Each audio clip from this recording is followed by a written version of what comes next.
मुरली अमृत की धारा है धारा, जो देती दुखों से किनारा। मुरली अमृत की धारा है धारा, जो देती दुखों से किनारा। भूले जीवन में हो जाए शिव बाबा मुरली में समझाए। भूले जीवन में हो जाए शिव बाबा मुरली में समझाए। ओम शांति। आज की तारीख है 25/9/2022 की अव्यक्त वाणी। Revise date 24/9/1992 Madhuban. अव्यक्त बाप दादा, सत्य और असत्य का विशेष अंतर। आज दिलाराम बाप अपने सर्व बच्चों के दिल की आश पूर्ण करने के लिए मिलन मनाने आए हैं। अव्यक्त रूप में तो सदा सर्व बच्चे मिलन मनाते रहते हैं, फिर भी व्यक्त शरीर द्वारा अव्यक्त मिलन मनाने की शुभ आश रखते हैं। इसलिए बाप को भी अव्यक्त से व्यक्त में आना पड़ता है। बाप दादा इस समय चारों ओर देश विदेश के बच्चों को देख रहे हैं। मन से मधुबन में हैं, आप साकार में हो और अनेक बच्चे अव्यक्त रूप से मिलन मना रहे हैं। बाप दादा भी सर्व बच्चों के स्नेह का रिटर्न दे रहे हैं जहाँ भी है, लेकिन याद द्वारा बाप के समीप दिल में है। सबके स्नेह के साज बाप दादा सुन रहे हैं। बाप जानते हैं कि बच्चों के लिए सिवाय बाप के और कोई याद करने वाला है नहीं, और बाप को भी सिवाय बच्चों के और कोई है नहीं। सदा इसी स्मृति में रहते हैं कि मैं बाबा का और बाबा मेरा। यही स्मृति सहज भी है और समर्थ बनाने वाली है। ऐसा स्मृति स्वरूप स्नेही बच्चा साकार में तो क्या, लेकिन स्वप्न में भी कभी असमर्थ हो नहीं सकता। असमर्थ होना अर्थात मेरा बाबा के बजाय कोई और मेरापन आता है। एक मेरा बाबा यह है मिलन मनाना। अगर एक के बजाय दो मेरा हुआ तो क्या हो जाता। वह है मिलना और वह है झमेला। कई बच्चे समझते हैं बाबा तो मेरा है ही, लेकिन और भी एक दो को मेरा करना ही पड़ता है। कहते हैं और कोई नहीं, सिर्फ एक आधार चाहिए, लेकिन वायदा क्या है? एक बाप दूसरा ना कोई, या एक बाप एक और। भोले बन जाते हो, उस एक में अनेक समाये हुए होते हैं, इसलिए झमेला हो जाता है। इस पुरानी दुनिया में भी ऐसे खिलौने मिलते हैं जो बाहर से एक दिखाई देता है, लेकिन एक में एक होता है। एक खोलते जाओ तो दूसरा निकलेगा, दूसरा खोलेंगे तो तीसरा निकलेगा। यह भी ऐसा ही खिलौना है, दिखाई एक देता लेकिन अंदर समाये हुए अनेक है। और जब झमेले में चले गए तो मिलन मनाना कैसे हो सकता है? झमेले में ही लगे रहेंगे या मिलन मनाएंगे? सिर्फ दो नहीं सोचो, सिवाय एक बाप के संकल्प में भी अगर कोई आत्मा को व प्रकृति के साधन को मेरा सहारा स्वीकार किया तो यह ऑटोमेटिक ईश्वरीय मशीनरी बहुत फास्ट गति से कार्य करती है। जिस सेकंड अन्य को सहारा बनाया उसी सेकंड मन बुद्धि का बाप से किनारा हो जाता है। सत्य बाप से किनारा होने के कारण बुद्धि असत्य को सत्य, रॉन्ग को राइट मानने लगती है, उल्टी जजमेंट देने लगती है।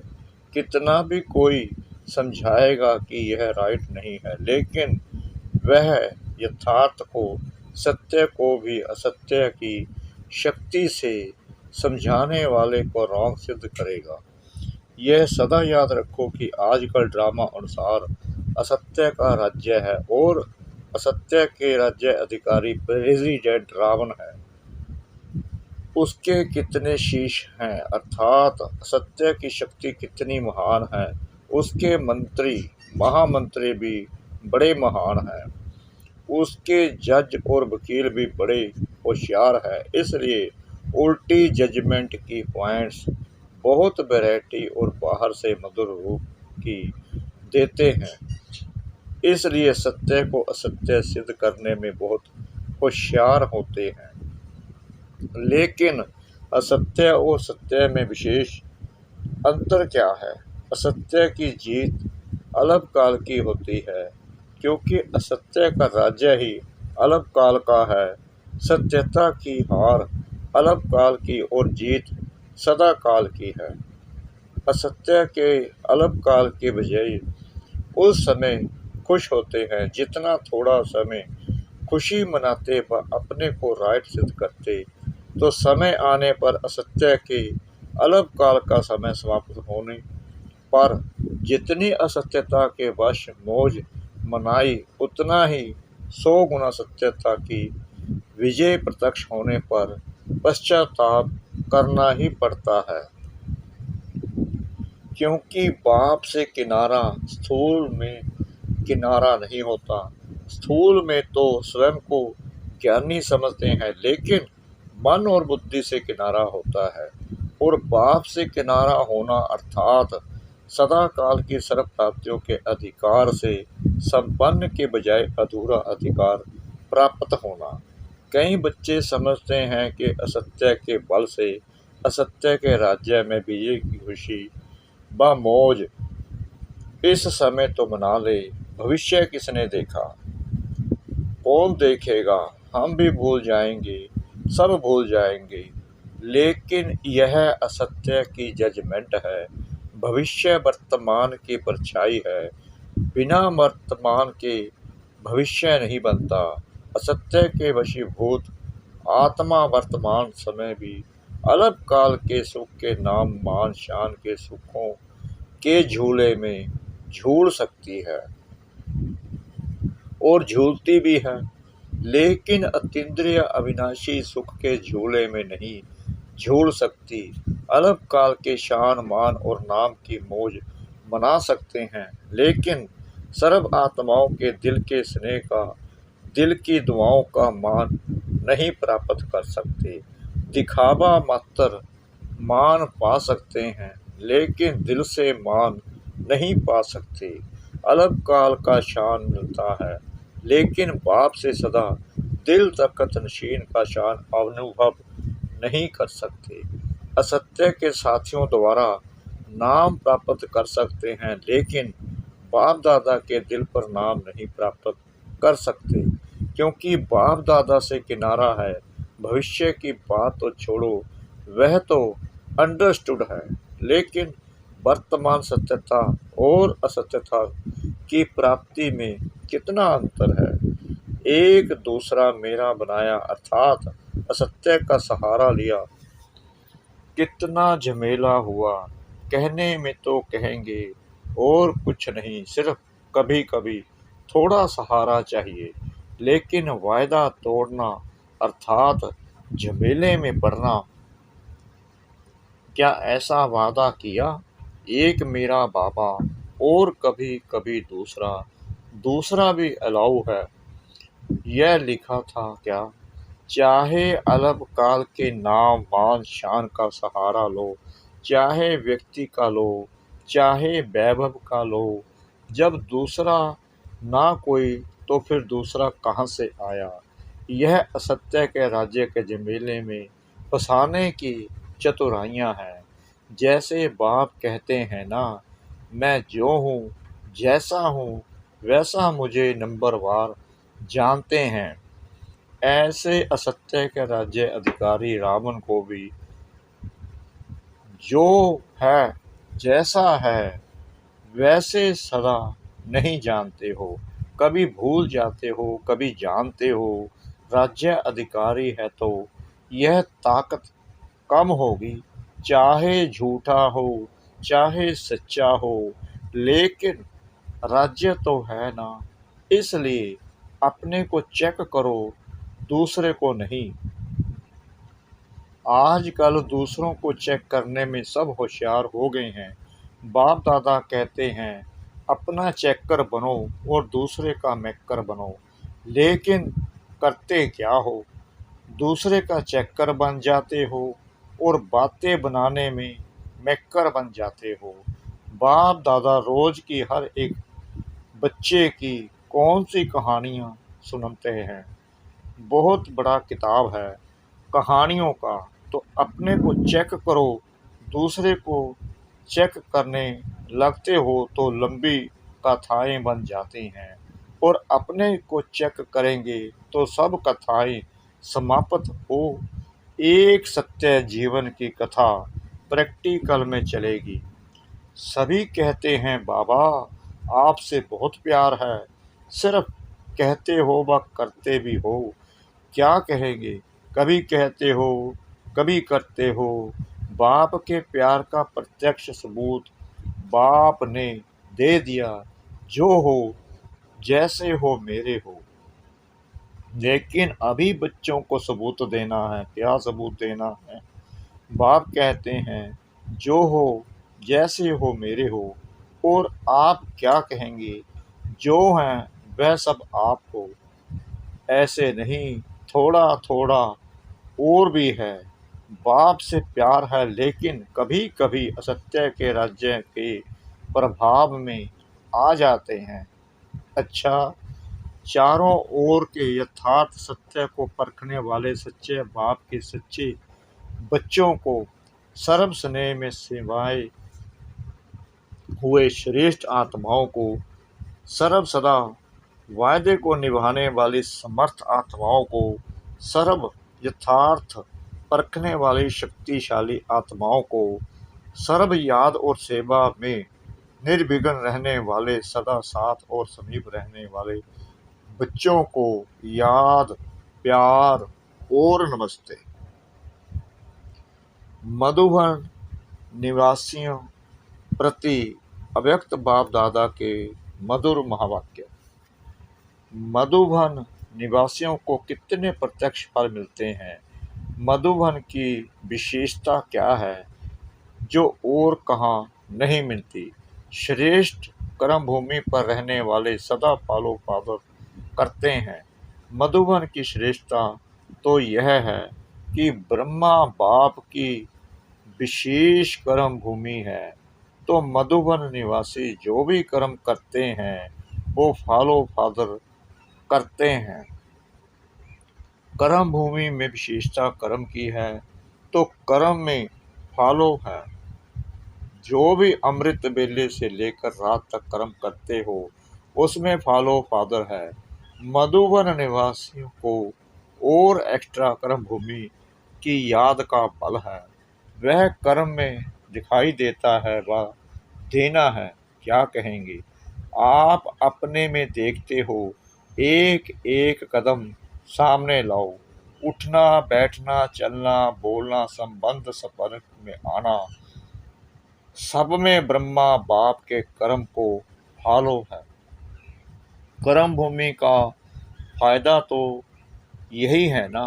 तो इतना लाभ ले रहे हो, शक्तियाँ क्या समझती हैं? कर्म भूमि का लाभ जितना मधुबन ले सकता है उतना औरों को लेना आना पड़ता है, और आपको मिला हुआ है। वरदान भूमि है, कर्म भूमि है, तो हर कर्म वरदान योग्य है। जो कोई भी देखे तो मुख से वरदान निकले, इसको कहेंगे वरदान भूमि का वरदान लेना। चाहे साधारण कर्म कर रहे हो, लेकिन साधारण कर्म में विशेषता दिखाई दे, यही मधुबन की विशेषता है ना। विशेष ब्रह्मा बाप की अपने कर्म भूमि में रहने वालों के प्रति यह विशेष श्रेष्ठ आश है कि मधुबन का एक एक ब्राह्मण आत्मा, श्रेष्ठ आत्मा हर कर्म में ब्रह्मा बाप के कर्म का दर्पण हो। तो दर्पण में क्या दिखाई देता है? यही दिखाई देता है ना। अगर आप दर्पण में खड़े होंगे तो हूबहू आप ही दिखाई देंगे या दूसरा। तो ब्रह्मा बाप के कर्म आपके कर्म के दर्पण में दिखाई दें, भाग्यवान हो। यह तो सदा सभी कहते भी हैं और है भी, लेकिन हर कर्म में ब्रह्मा बाप के कर्म दिखाई दे, यह सर्टिफिकेट कौन लेगा और कब लेंगे?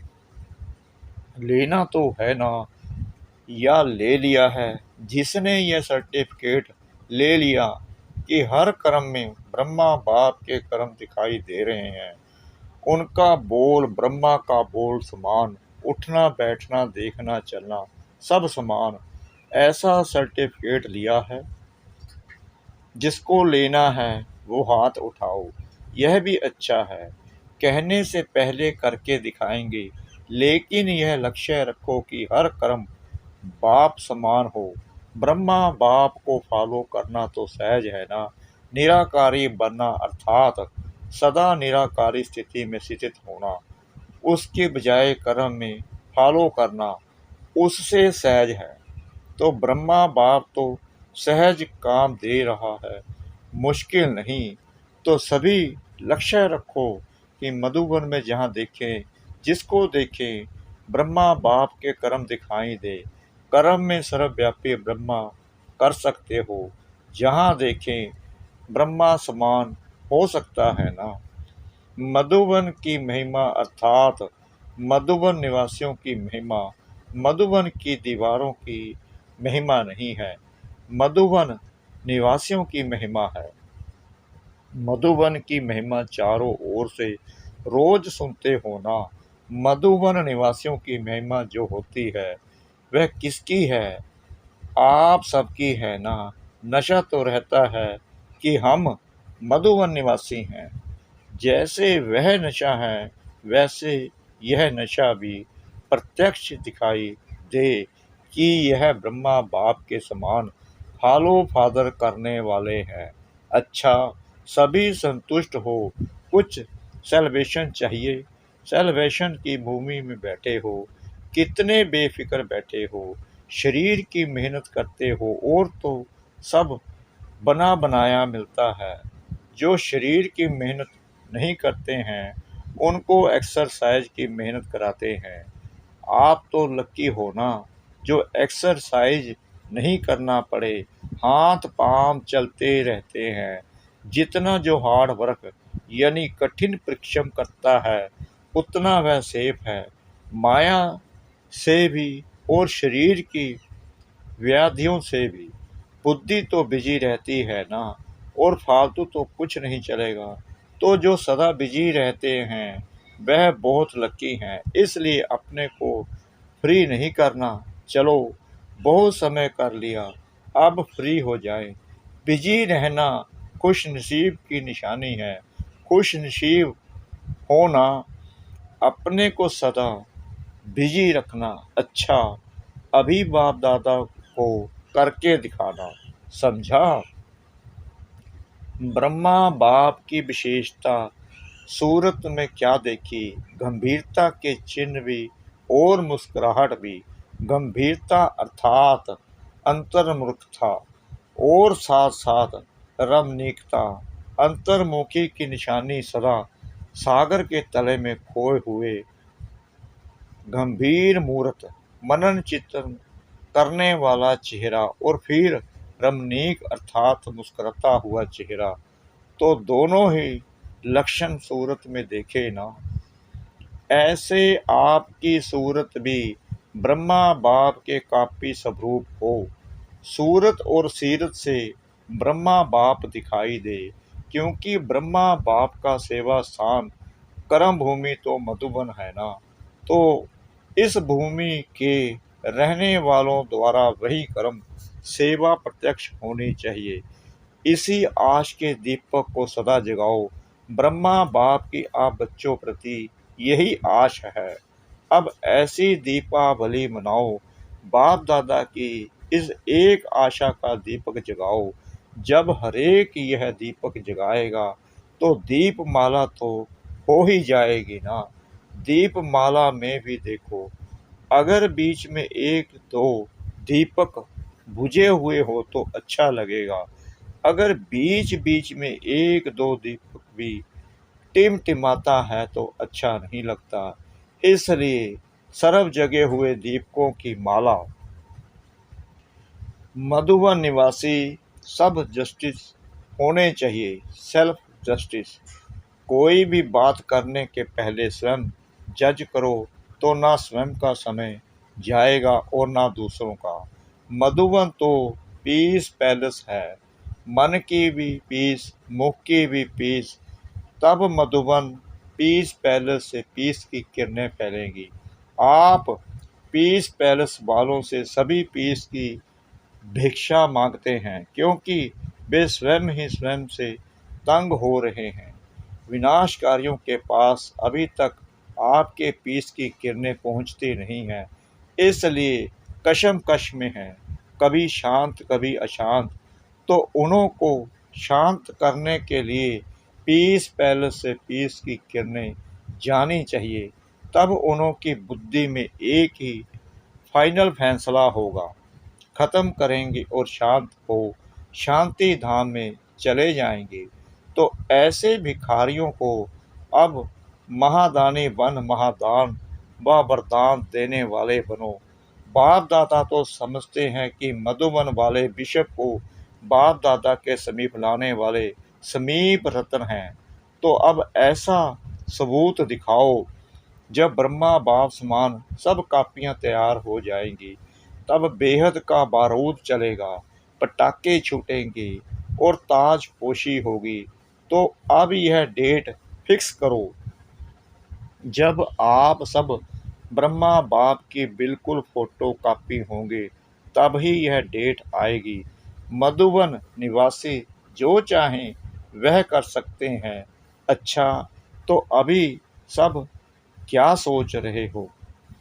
बाप दादा के पास मन के संकल्पों की ही कैमरा नहीं, लेकिन हरेक के मन में क्या चलता है वह भी बाप दादा स्पष्ट देख सकते हैं।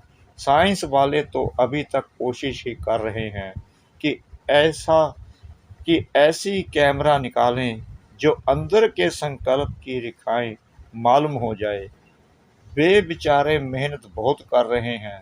यह सब इन्वेंशन करते रह जाएंगे और आप तैयार हुए साधन कार्य में लाएंगे।